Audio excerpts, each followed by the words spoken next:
Buenas tardes, chicos, ¿cómo están? Buenas tardes, doctora. Buenas tardes, doctor. Buenas tardes, Doc. Buenas tardes, doctora. Buenas tardes. Buenas tardes, doc. Buenas tardes, Doc. Buenas tardes. Voy a tomar lista.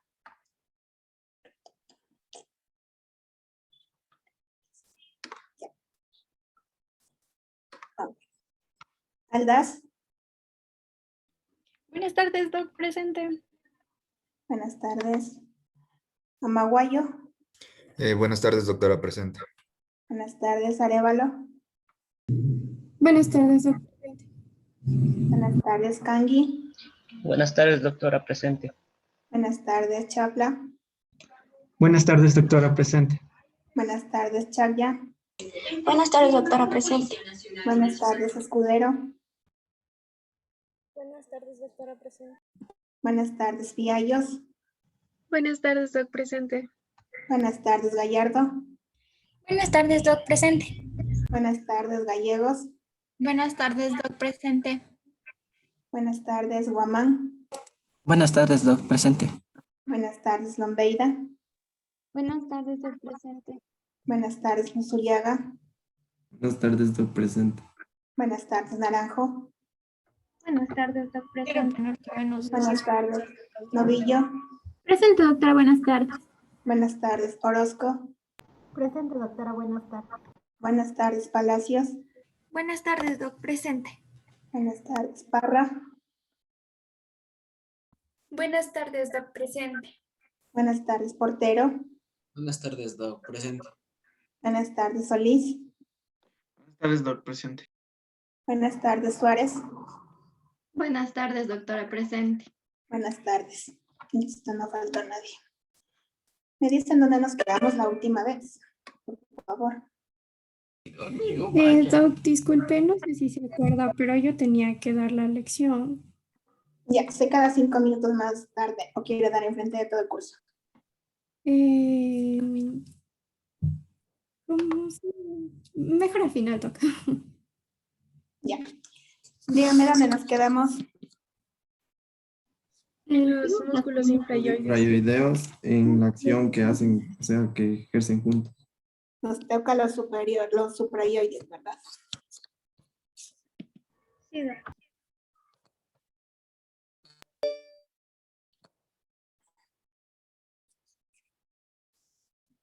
Listo.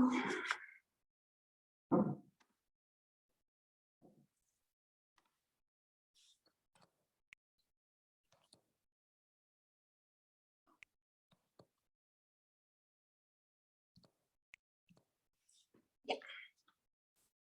Entonces, a continuación, después de haber visto todo lo que eran los músculos infrayoides que se caracterizaban, ¿por qué? Porque iban a salir sus fibras directamente de lo que era la parte inferior del cuerpo del hueso ioides.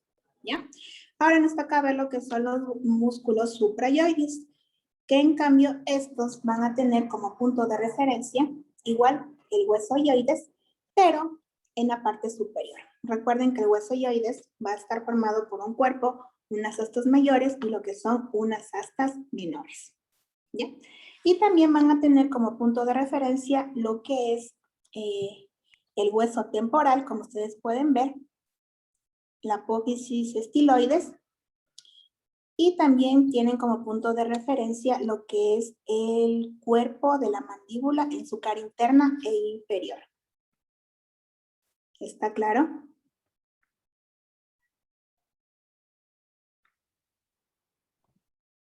Sí, Doc. Ya. ¿Cuáles van a ser estos músculos? Vamos a tener en cambio aquí 3 tipos de planos. El plano profundo, que está representado por el genioioideo, el plano medio por el miloioideo y lo que es el plano superficial por el bigástrico y el estiloioideo. Vamos a especificarles cuáles son.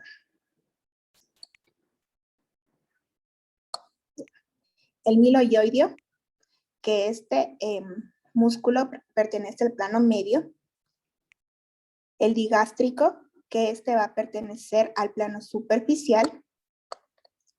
Y junto a este va a estar el estiloioideo, que es este de aquí. ¿Ya? Y del plano profundo está representado lo que es el músculo genioideo, que en cambio es este.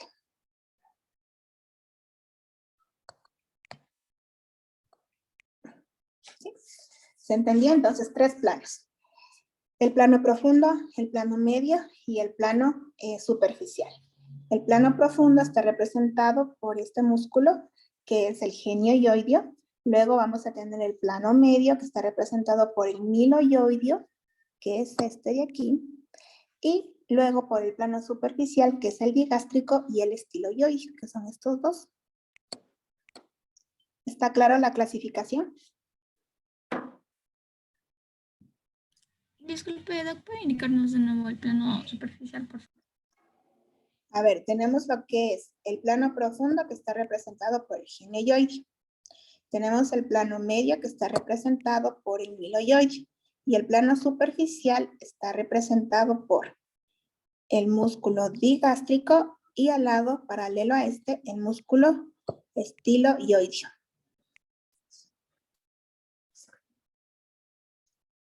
El primer músculo que vamos a describirlo va a ser el músculo que se denomina genioideo, y este va a pertenecer al plano profundo. ¿Ya? Como ustedes pueden ver, parte de dónde? De la cara superior del cuerpo del hueso ioides, y luego sus fibras no van, a pesar de que el músculo tiene una forma totalmente acintada y alargada, sus fibras, como ustedes pueden ver, va a ser de manera horizontal. Van a ser 2, separados a cada lado de la línea media, siendo la parte donde se une con el hueso ioides, la cara superior, va a ser más ancha, y conforme avanza al cuerpo de la cara interna, de la mandíbula, del cuerpo de la mandíbula, se va haciendo más delgado, ¿ya? Entonces, este músculo va a partir ¿de dónde? De la parte media de la mandíbula, en la parte inferior e interna, hasta lo que es el hueso ioides cara superior.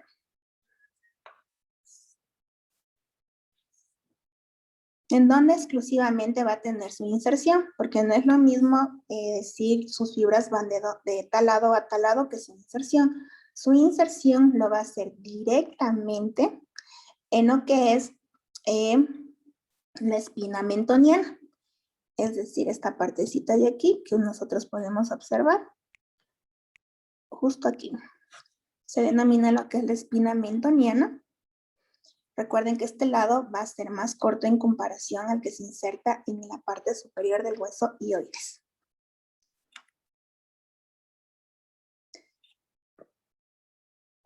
Cuando este músculo se contrae o hace su acción, igual va a tener que juntarse con los otros músculos para que este pueda tener su contracción. Individualmente no lo van a hacer. ¿Quedó claro lo que es el músculo genioideo? Disculpe, doctora, ¿me puede repetir el origen desde dónde partía? Sus fibras van a ir de la cara interna, parte inferior, hasta la parte de la cara anterior superior del cuerpo del hueso ioides. Y se va a insertar exclusivamente en lo que se denomina la espina mentoniana.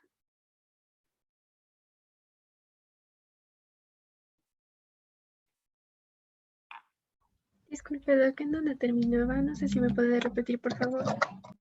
Va desde desde la cara interna inferior del cuerpo de la mandíbula hasta lo que es el cuerpo anterior, cara superior del hueso ioides. Este se va a encontrar encima de lo que se denomina el hueso miloioideo, que es el que vamos a estudiar a continuación. ¿Está claro lo del hueso genioideo? Doc, disculpe, entonces sus fibras van a ascender.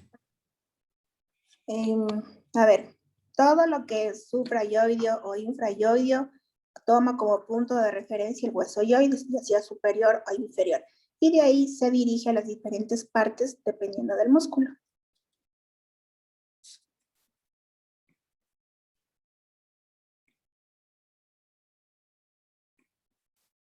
¿Ya? ¿Podemos pasar al otro músculo? Sí, doc. Ya. El siguiente músculo, que viene a ser el músculo del plano medio, se denomina músculo miloioideo y es este. El que está en blanco, ¿no? Ya. Este se va a encontrar a continuación de lo que es el músculo gineoideo. Sus fibras, como ustedes pueden ver, van a ser de manera longitudinal. Igual, va a partir, para que le vean, va a partir de la cara anterior, superior del hueso hioides. Y sus fibras van a ser de una manera oblicua, pero con la diferencia de que mientras más se acerca a lo que es el hueso hioides, van a ser más largas, y mientras se va acercando a la cara inferior interna del cuerpo de la mandíbula, se van haciendo más cortas. Van a tener una dirección, como les dije, oblicuas, de esta manera. Y mientras más se van haciendo para adelante, aproximándose a lo que es la mandíbula, se va a encontrar fibras más cortas. Como ven, este es un hueso totalmente ancho, va a ser aplanado, también se le considera que es totalmente delgado, y este músculo, aparte de la dirección que yo les indico, también va a tener como punto de referencia la inserción en la cara interna de lo que corresponde a la parte lateral del cuerpo de la mandíbula. Como ustedes ven, es pegado.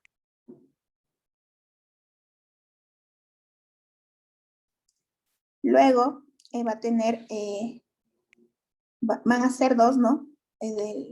Van a estar cortados por lo que es la línea media. Les voy a presentar en una visión totalmente inferior. Y van a estar divididos, ¿por qué? Por este rafe medio, que se le ve en la parte inferior más notorio. ¿Dónde se van a insertar estos? Como les dije, van a tener fibras cortas en la parte superior, en la parte anterior, donde se va a aproximar con la mandíbula, y se van haciendo más largas mientras se aproxima por la cara lateral del cuerpo de la mandíbula hasta llegar a la cara anterior superior del hueso hioides.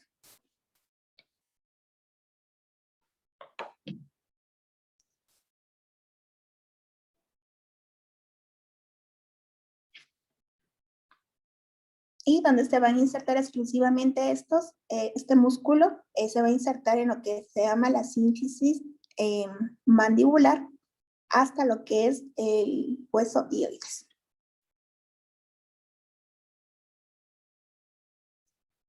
Aquí es donde se va a sentar lo que es la lengua, encima de estos dos músculos, el gineoideo y el miloioideo.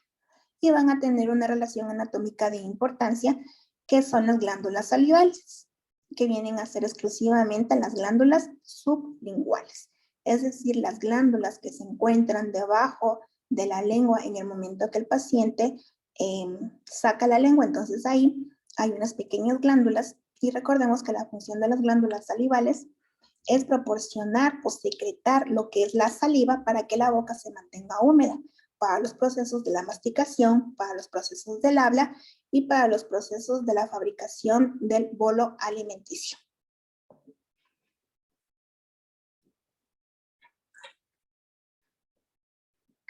¿Se entendió?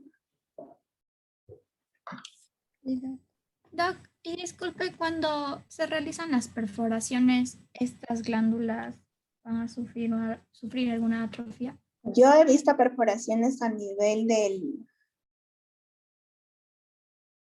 no me fue el nombre.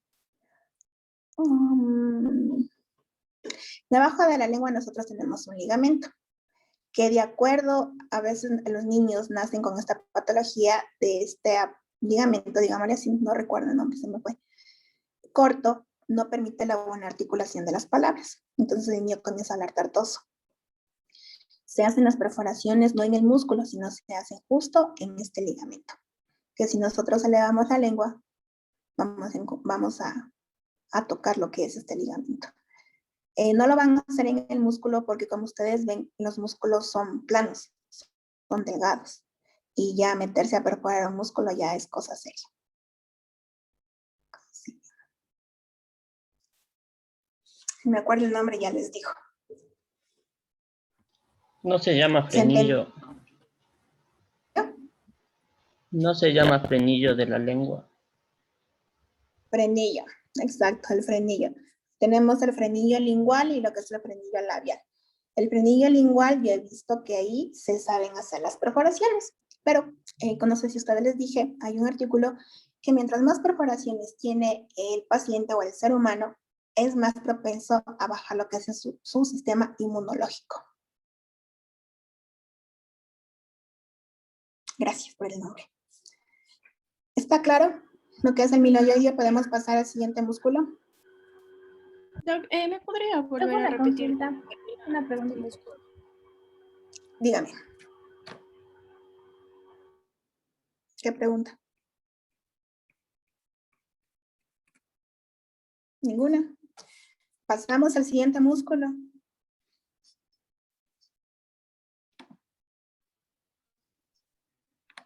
A ver, ya. El siguiente músculo se denomina músculo digástrico, que es este.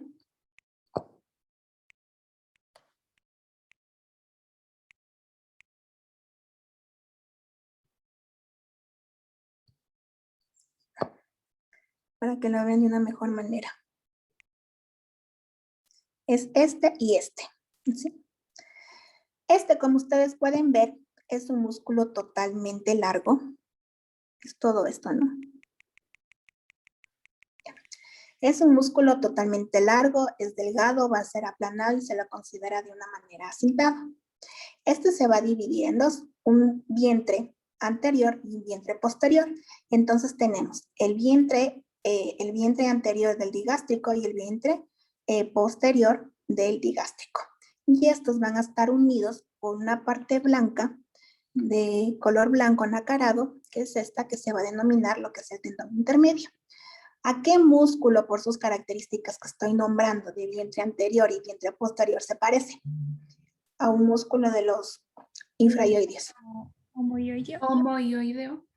Exacto, es al homoyoideo. Muy bien. Entonces, como ustedes pueden ver, también tiene podría considerarse como una parte horizontal y una parte oblicua, ¿ya? Pero se lo ha denominado como el vientre anterior y lo que es el vientre posterior, ¿ya?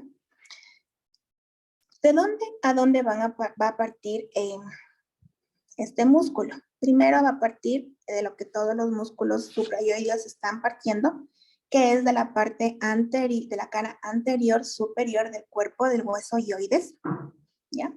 Exclusivamente en donde, en apófisis mastoidea. Vamos a acercarnos.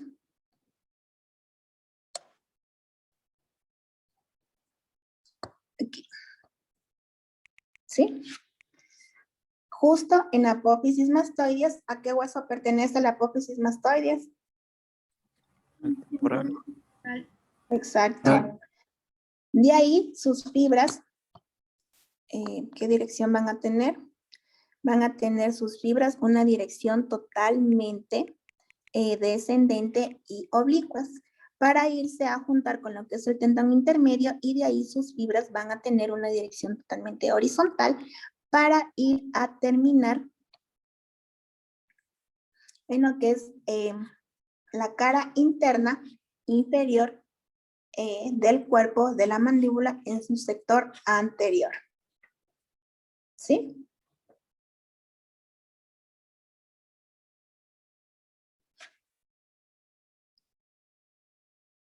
Doctora, disculpe, ¿cuál es la sínfisis mandibular? Es esta. Ahí también se inserta qué músculo era. El miloyoideo. Ya, doctora, gracias. Ya. Eso es todo de este músculo. No es muy complicado. Sale de donde les dije que salía. ¿De dónde les dije? De la apófisis mastoides. De ahí toma una dirección oblicua descendente. Se une con lo que es el tendón intermedio. De ahí toma una dirección totalmente horizontal y de ahí se ubica en lo que es la sínfisis mentoniana. Va a tener un vientre anterior y va a tener un vientre posterior.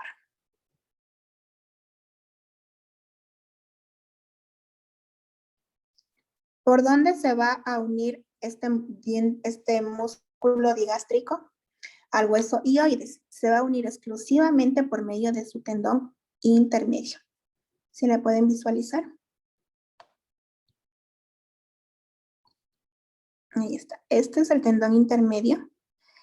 Este es el vientre anterior. Este es el vientre posterior. Y se va a unir exclusivamente en las astas menores que tiene el hueso hioides.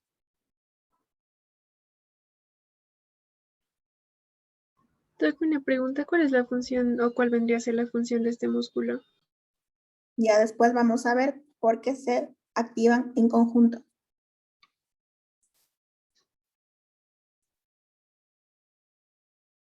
¿Quedó claro lo que es este músculo? Sí, disculpe, la unión es el tendón, ¿verdad? No el ligamento. Es el tendón intermedio, exclusivamente en lo que son las astas menores del cuerpo del hueso hioides. Gracias. Y por último, vamos a tener lo que es el músculo estiloioideo, que en cambio este va a ser paralelo al vientre posterior del digástrico, ¿sí? Pero la única diferencia es que este igual va a partir de las astas menores del hueso hioides. Luego sus fibras se van a dirigir a la apófisis estiloides, que es esta. ¿Sí? Parte de aquí.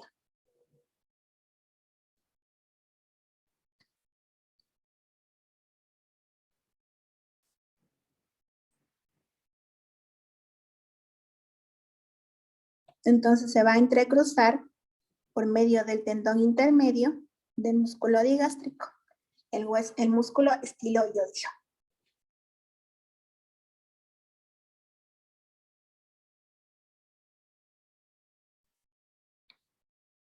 Y como ustedes pueden ver, presenta una pequeña curvatura, el músculo estiloioideo, para permitir el paso del tendón intermedio del vientre posterior del músculo digástrico.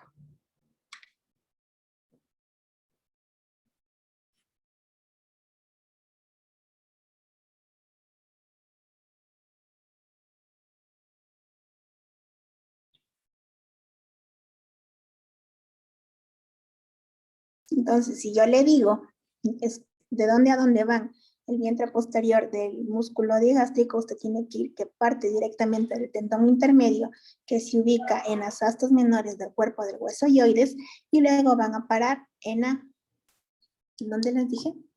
Aquí arriba, ¿cómo se llamaba? Apófisis mastoides temporal. Exacto. La apófisis mastoides y el vientre anterior, en cambio, parte del vientre, del tendón intermedio que se encuentra en las astas menores del cuerpo del hueso hioides y de ahí termina en lo que era la sínfisis mentoniana o si no, en la cara interna inferior del cuerpo del cuerpo de la mandíbula. El vientre anterior se va a encontrar debajo de lo que es el músculo amiloideo.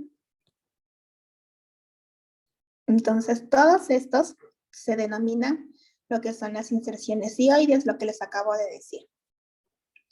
Y aparte de esto, tienen sus relaciones anatómicas de importancia. Entonces, si yo le digo las relaciones anatómicas del músculo,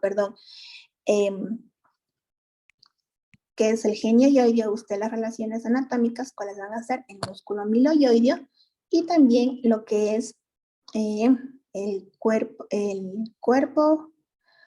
la cara anterior superior del cuerpo del hueso hioides, nada más.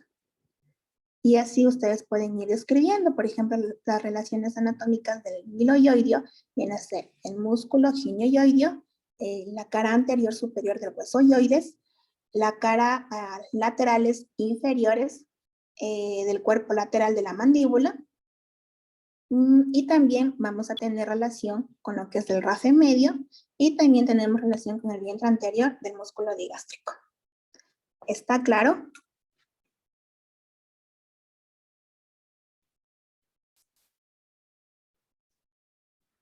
Ya. Entonces, la acción de todos estos músculos en conjunto van a ser el músculo genioioideo, que es este de aquí. El músculo miloioideo, que es el que está a continuación. Y el vientre anterior del músculo digástrico, que están relacionados entre sí, van a permitir el descenso mandibular.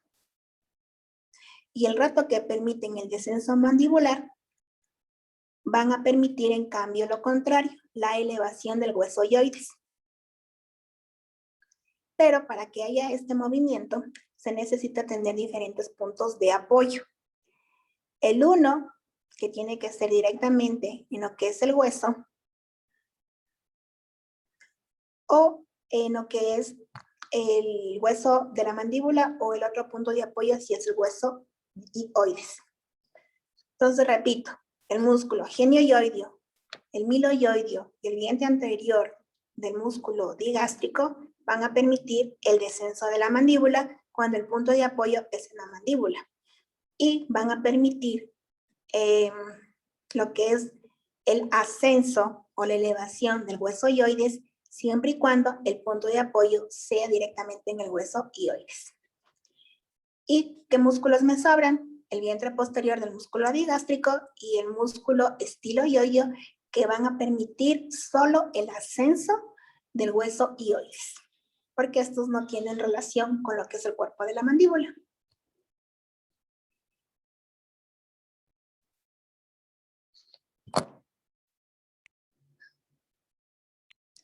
¿Se entendió? Doctora, ¿me puede repetir los últimos? Los que permiten el del hueso hioides. El músculo el vientre posterior del músculo digástrico y el estiloioideo van a permitir el ascenso del hueso hioides.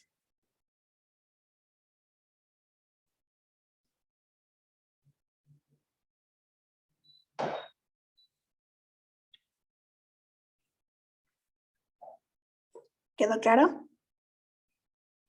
Sí, doc, gracias. ¿Preguntas sobre estos músculos?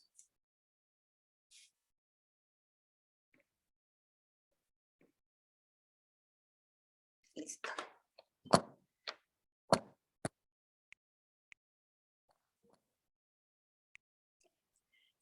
Luego de haber visto lo que son los grupos musculares de los cuellos, del cuello, los suprayoides y los infrayoides que tenían como referencia el hueso yoides, ahora nos toca ver lo que son el grupo anterolateral de los músculos del cuello.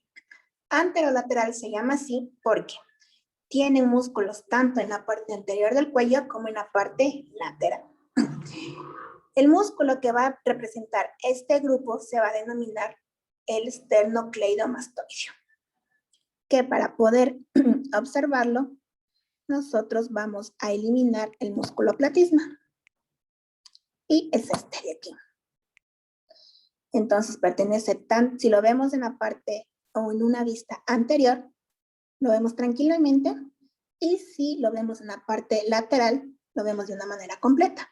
Por eso pertenece al grupo anterolateral. Como ustedes pueden ver, es un músculo alargado, es ancho, con la diferencia de que en la parte superior se encuentra como un solo fascículo y en la parte media e inferior se divide en dos, como ustedes pueden observar. ¿Sí? Este corte. Ya. ¿De dónde a dónde va a partir? Primero, se va a partir exclusivamente de lo que es la región anterolateral del cuello, como ya les dije. En la región de la apófisis mastoides, que queda aquí. ¿Hasta dónde? Hasta lo que es la parte del tórax, exclusivamente en donde, en el esternón y lo que es la clavícula.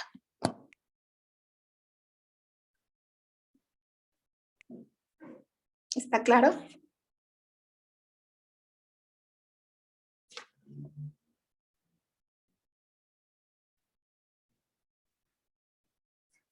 Ya. ¿Cuáles van a ser sus inserciones? Para saber, sus inserciones se han dividido en diferentes tipos. Estas inserciones para este músculo se lo van a denominar como cabezas. En estas tenemos 4. La cabeza externo-mastoidea, la externo-occipital, la cleidomastoidea y la cleido-occipital. ¿Sí? Si yo le digo, dígame cuáles son las inserciones del músculo externo-cleidomastoide, 4. Externo-cleidomastoidea, externo-occipital, la cleidomastoidea y la cleido-occipital. Sus nombres van a ser de acuerdo a donde van a pertenecer. Así tenemos que, por ejemplo, la esternomastoidea va a salir de lo que es el esternón, ¿sí? Que es el esternón, a lo que es la apófisis mastoidea. La esterno-occipital, que sale de la parte del esternón hasta la parte del occipital. La cleidomastoidea, que pertenece al término de la clavícula, entonces sale de lo que es la clavícula hasta lo que es la apófisis mastoides y también sale de la clavícula hasta lo que es el occipital. La primera cabeza que nosotros vamos a describir va a ser la cabeza externo-mastoidea occipital, o también se le denomina como cabeza external. Su nombre mismo lo dice, ¿sí? Como externo, que sale del esternón, mastoidea, porque va directamente a lo que es la región mastoidea, y occipital, porque también tiene una relación con la parte del occipital. ¿Por qué une este nombre, que es largo? Porque tiene la misma dirección. ¿Ya? Entonces no se vayan a asustar, es lo mismo solo de los nombres que nosotros dijimos anteriormente, pero esta vez lo ha unido en una sola cabeza. ¿Ya? Ha unido lo que era la cabeza externomastoidea con la externo-occipital para formar un solo fascículo de músculos. Ya, entonces tenemos lo que es la cabeza, como les volví y les repito, externomastoidea occipital, o también se le denomina como cabeza external. ¿De dónde van a ser? Como su nombre lo dice, vamos a dividirlo. Externo, van a ser del manubrio del esternón, exclusivamente aquí, ¿sí? Pero de la parte lateral, como ustedes pueden ver aquí, de la parte lateral, y también inferior, látero inferior, ¿sí? Es justo ahí. Justo aquí va a unirse con lo que es la clavícula, ¿ya? Y aquí va a tener, como ustedes pueden observar,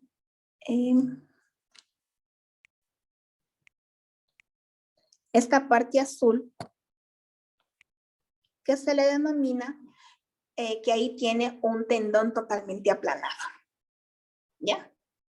Este tendón se lo considera que es flexible porque tiene que unir lo que es el esternón en su parte inferolateral con la parte inicial de la clavícula.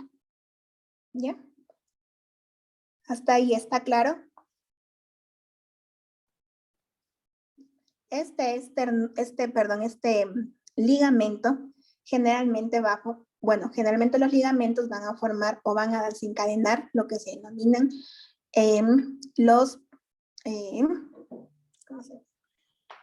lo que se denomina, se me fue el nombre, articulaciones. Entonces aquí va a formar una articulación que se denomina esternoclavicular. ¿Ya?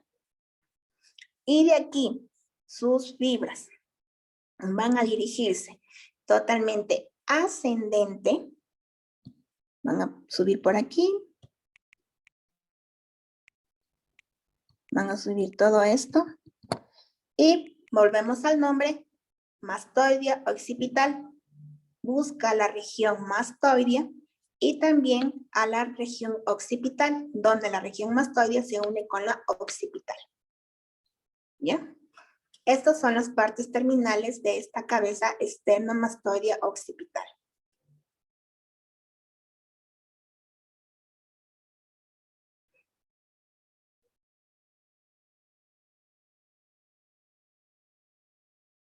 ¿Se entendió?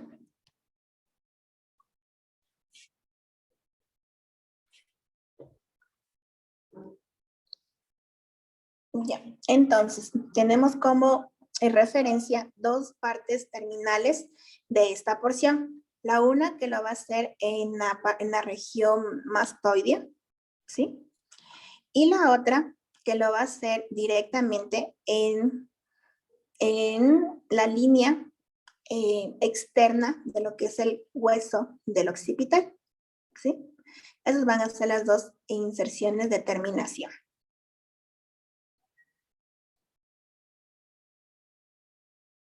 Recuerden que la parte posterior donde se encuentra el canal basilar del occipital va a ser totalmente rugoso. Ya. ¿Hasta ahí está claro? Doc, en la parte terminal era la región mastoide y la línea. Y la línea nucal.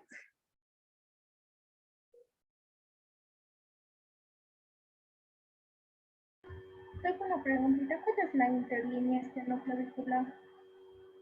¿Perdón? ¿Cuál es la interlínea esternoclavicular? ¿La línea externo qué?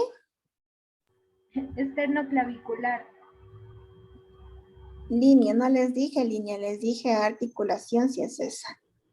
El ligamento que se va a engrosar y va a formar la articulación esternoclavicular que permite la unión del esternón con la clavícula.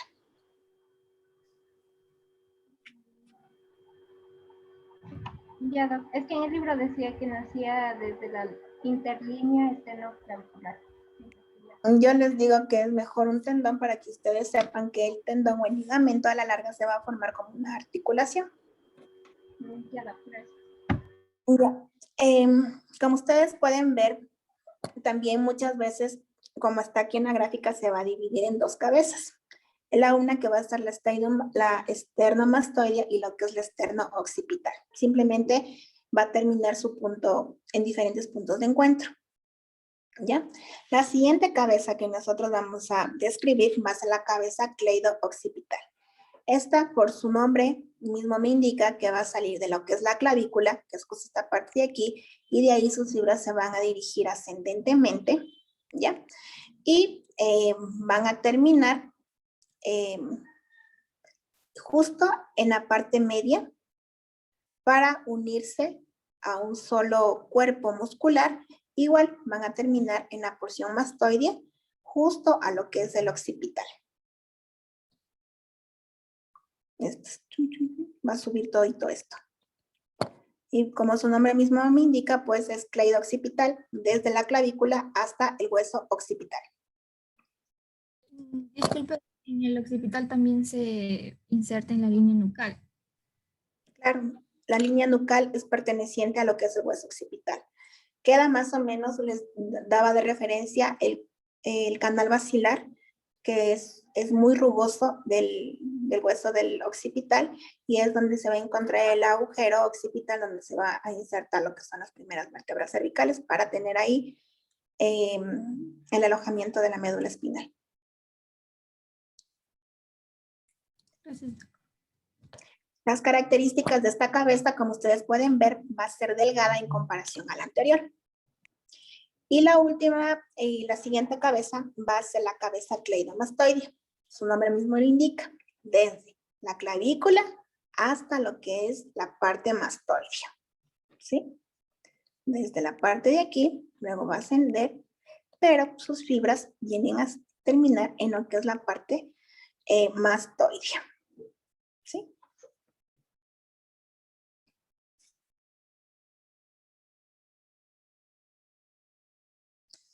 La importancia de la cabeza cleidomastoidea es que por aquí va a permitir el paso del nervio espinal. En pacientes que tienen algún tipo de enfermedad o se hacen una palpación a nivel de fisiatría, tranquilamente se lo puede palpar el músculo esternocleidomastoideo por las cabezas que tiene. Si nosotros giramos la cabeza, no nos vamos a confundir con el músculo platisma, porque se acuerdan que yo les dije que tomamos como referencia la mano y que subamos de esta manera la cabeza y que el dedo, el meñique partía de lo que era la parte anterior, más o menos así. Pero el esternocleidomastoide va a partir de la parte del occipital, la línea nucal, la región mastoide. Entonces tranquilamente giramos lo que es la cabeza y vamos a sentir una pequeña apretón en este lado de aquí, hasta llegar a lo que es la clavícula, ¿verdad? Y hasta llegar al esternón. Tranquilamente, si hacemos una palpación exhaustiva, nosotros podemos definir las cabezas de este músculo. Este músculo está también, o tiene la importancia, de que aquí va a permitir que tenga una relación directamente con lo que son los músculos infrayoides. Aquí vemos el estiloioideo y también vemos el músculo digástrico en su vientre posterior. Por encontrarse en esta zona anterolateral también se va a encontrar el paquete vasculonervioso del cuello. Cuando nosotros hacemos la flexión o lo activamos a este músculo, ¿qué va a permitir? ¿Qué movimientos? Primero la flexión de la cabeza, luego vamos a tener la inclinación de la cabeza, pero del lado contrario, y también va a permitir una pequeña rotación.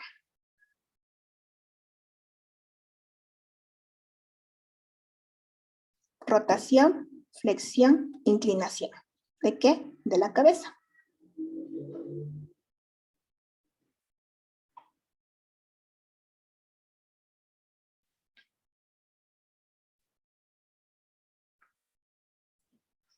Esto pasa cuando nosotros lo contraemos de un solo lado, es decir, si giramos, si inclinamos o rotamos la cabeza para el lado izquierdo, se va a contraer los del lado derecho.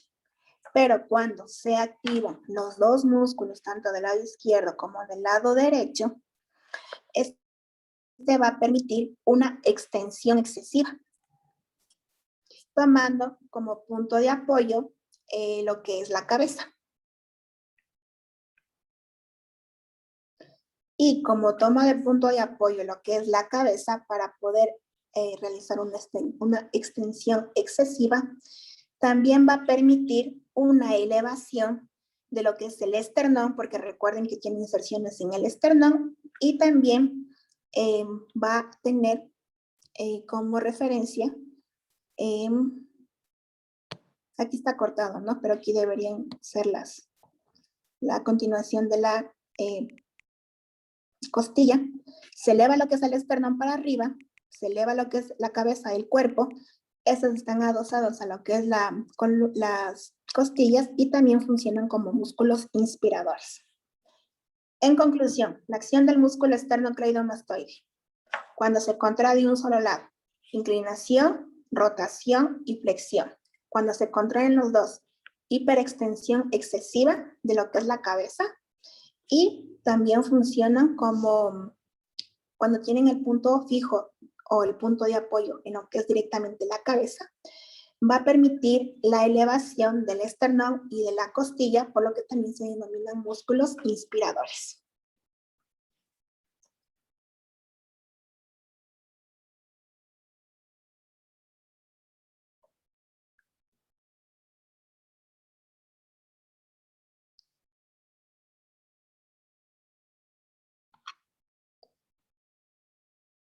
¿Preguntas sobre este músculo?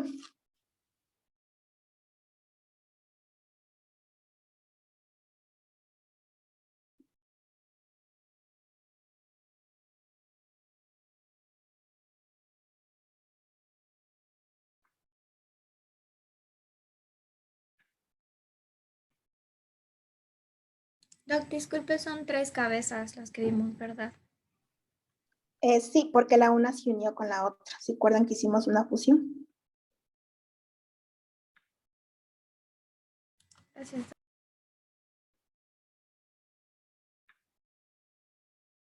Está claro, ¿verdad?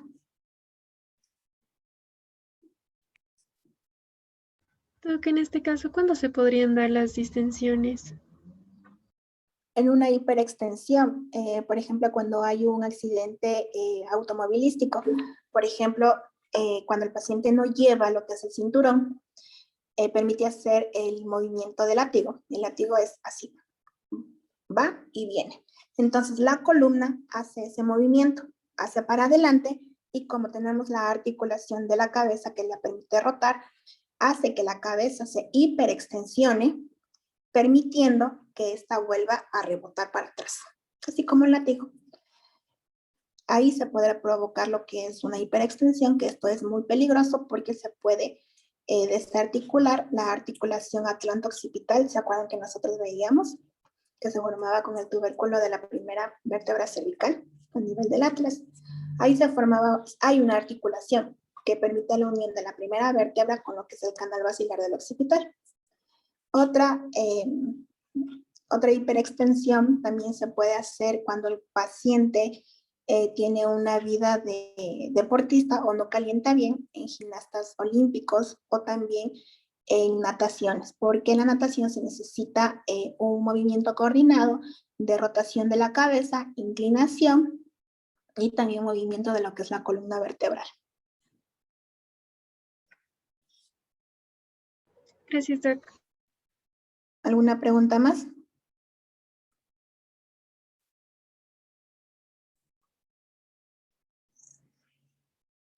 Doc, disculpe, yo tengo una preguntita, pero eran sobre los otros músculos que ya vimos ahorita con referencia a los accidentes, porque en los músculos infra o suprayoideos nos dijo que la acción era en conjunto. Entonces, ¿qué pasaría si es que uno de estos músculos o sea, le sucede algo en caso de un accidente?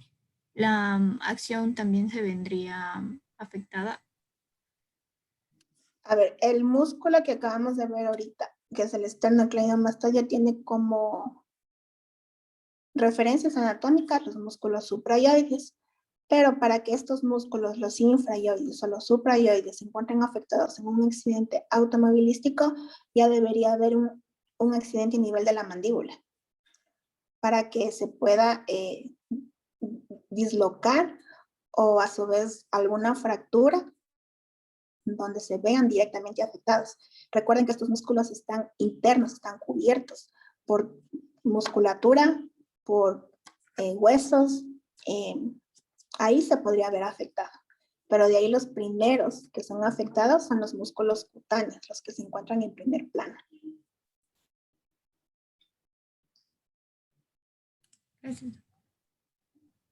¿Alguna pregunta más?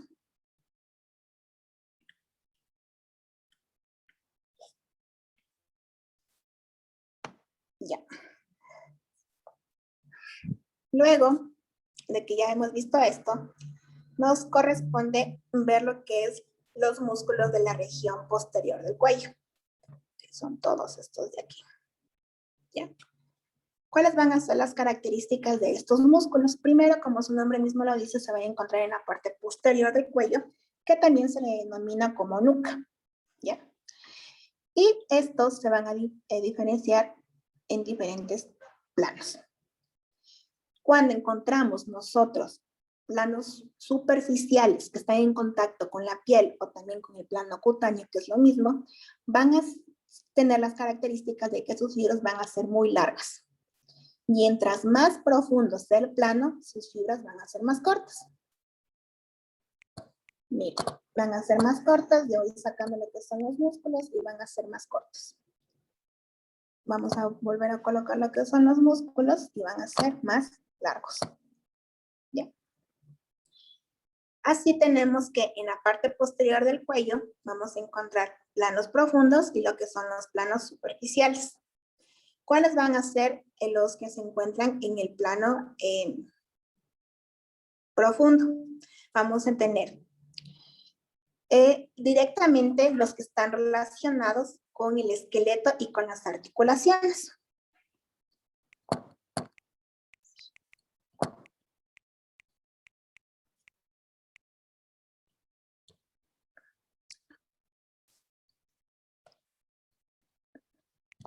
Ya.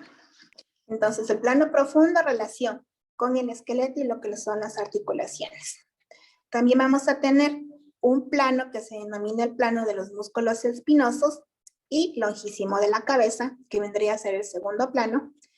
Y lo que es el tercer plano vienen a ser los músculos esplenio, el elevador de la escápula y el siguiente plano, que es el plano superficial o también denominado como el plano trapecio. Aquí, como ustedes pueden ver, los nombres que les dije, a pesar de que se encuentran en diferentes planos, toman el nombre del plano inmediatamente con el nombre del músculo. Entonces les voy a volver a repetir. Tenemos el plano profundo, que son músculos sí, que están relacionados directamente con esqueletos y articulaciones. Y ahí tenemos el plano de los músculos semiespinosos y longísimo de la cabeza. El siguiente plano, que es el plano del músculo esplenio y elevador de la escápula. Y el último, que es el plano superficial o también denominado como músculo trapecio. ¿Está claro?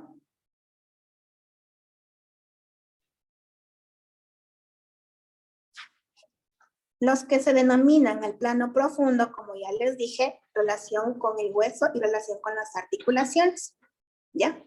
En este caso van a estar directamente relacionados en lo que es el atlas, que viene a ser la primera C1, y también lo que es el axis, que viene a ser la C2. Y directamente también con el hueso occipital. ¿Cuáles van a ser estos músculos?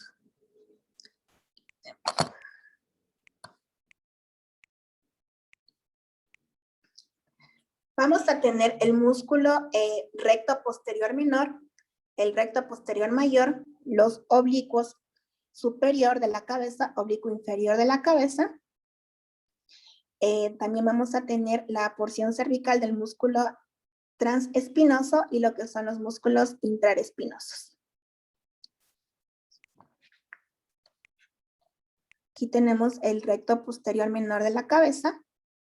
A continuación tenemos el recto posterior mayor de la cabeza, el oblicuo inferior de la cabeza, el oblicuo superior de la cabeza.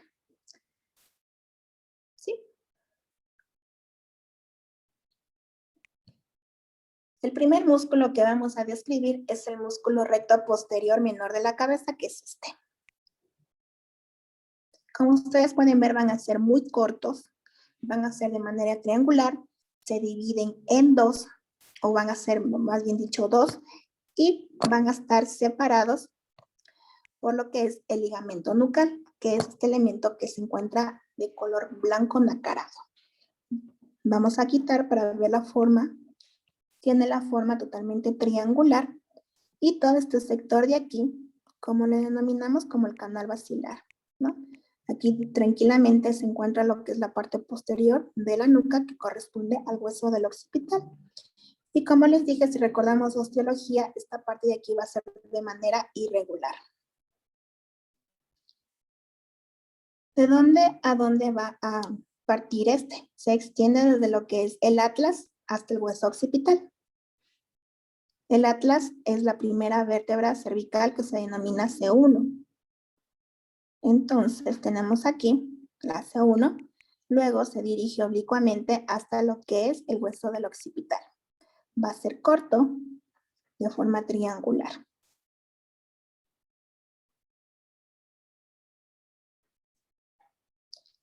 Sus inserciones, en cambio, lo va a hacer por medio de un tendón que va a salir directamente del tubérculo posterior de la C1, que vendría a ser el atlas.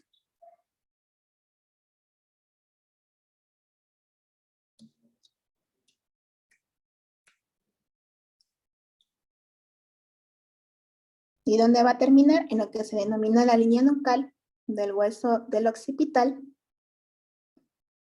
exclusivamente en la región basilar. O si ustedes también la quieren denominar como la cresta occipital externa lateral del hueso occipital. Pero con que sepan que el músculo recto posterior menor de la cabeza sale de lo que es el atlas hasta el hueso occipital y su inserción en el tubérculo posterior de la C1, y de ahí se dirige hacia el occipital y termina directamente en lo que es la línea nucal o lo que se denomina la cresta occipital externa lateral del hueso occipital. Este músculo, por ser corto y por sus características, en la parte central, como ustedes pueden ver en la gráfica, tiene sus fibras largas. Y mientras más se va extendiendo hacia las partes laterales, sus fibras van a ser cortas. ¿Cuál va a ser la acción de este músculo? Va a permitir que la cabeza permita hacer una extensión. Quiere decir que va a ser extensor de la cabeza.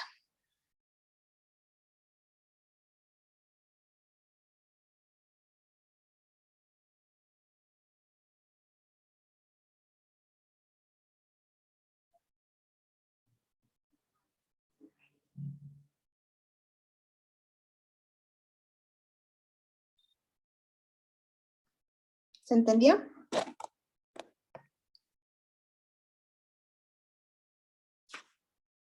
No dicen nada. El siguiente músculo que vamos a ver se denomina el músculo recto posterior mayor de la cabeza, que es este de aquí.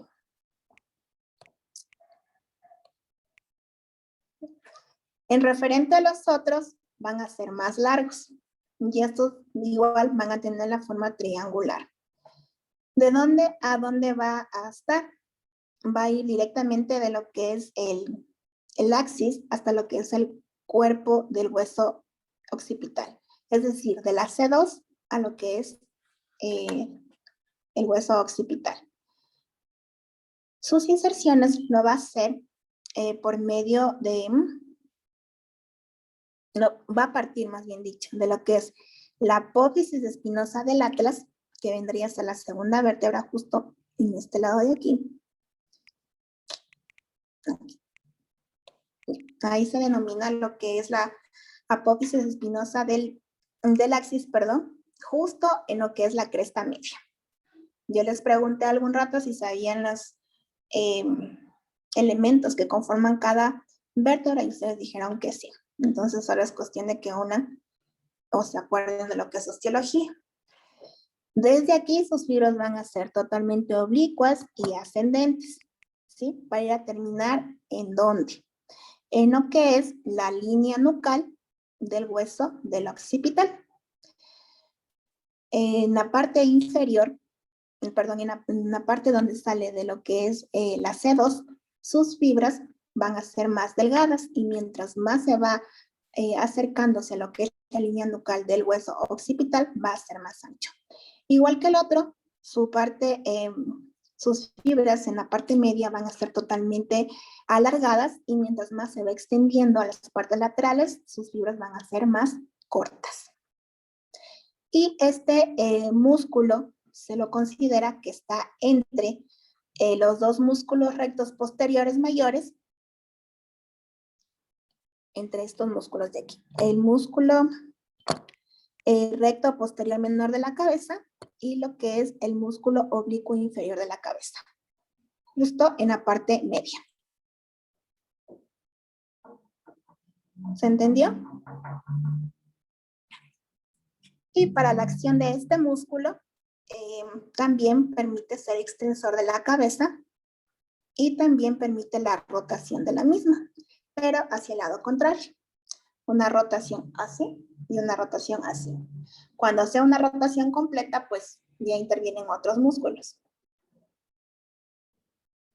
¿Está comprendido? Sí, Doc. ¿Alguna pregunta? Dijo la Dijo acción que extensor. estaba entre los dos músculos posteriores. Está entre el músculo recto posterior menor de la cabeza, que es este, y también está entre el músculo oblicuo inferior de la cabeza.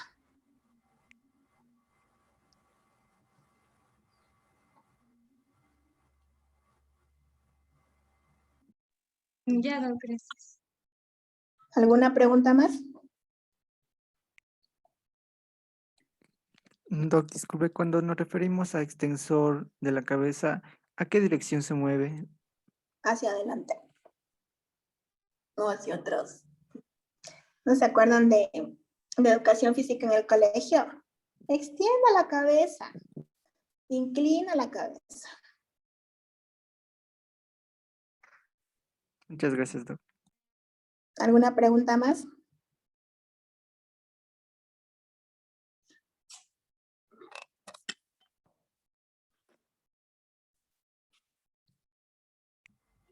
Dijo que también permitía la rotación de la cabeza.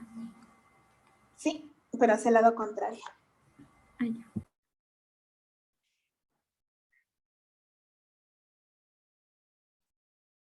Ya, chicos.